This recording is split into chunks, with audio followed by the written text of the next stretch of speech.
And you were saying before, out of the 3,500 to 4,000, how many kids are currently placed in a foster type family situation? Yeah, so it's about 850 that are placed in treatment foster homes across in Maryland. Yep, Yes, in all of state. Maryland. And this is a problem nationwide. It's not just an issue in Maryland. There's a shortage of foster homes across the country. And so unfortunately, we're experiencing that as well in Maryland and specifically here in Hartford and Cecil counties. Yeah. Wow.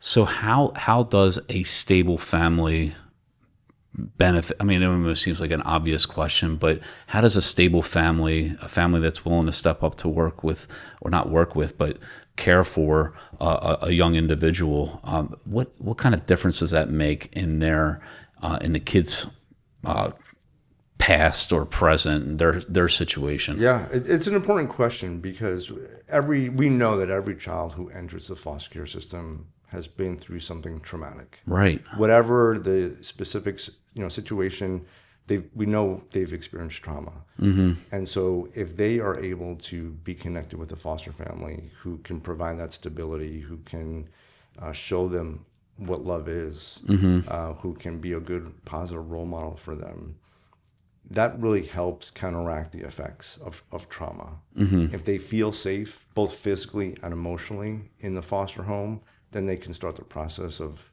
healing from that trauma. And that takes time. That's not like, a 1 or 2 day thing, but over the course of months and even sometimes years, there can be a lot of healing that happens, and that really changes the direction of that child's life. Just providing them some kind of hope that there's some kind of light there at the end of the proverbial tunnel, that whatever struggle that they're going through, that there is hope that with a family's assistance, these kids can flourish into growing adults. Yeah, absolutely. And we see that all the time. We see kids who graduate from our program still keep in touch with us in some way, or more importantly, keep in touch with the foster families. Yeah. And they have their jobs, they are raising their families, they're living life as independent members of society, and so they've worked through that struggle.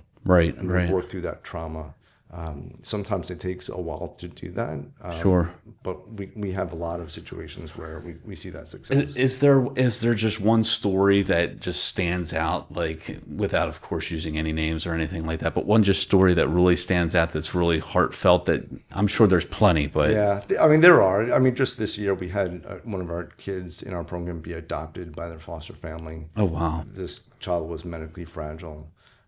It was hard to find this child a placement to begin with, but then once we had when you say medically fragile, is that like is that like a physical disability? Yep. Yeah, okay. Yeah. So and in those situations, they're pretty severe. For those kids, it's even harder to find a placement because not every family is equipped or able to provide 24/7 care for a child who's medically fragile. Yeah.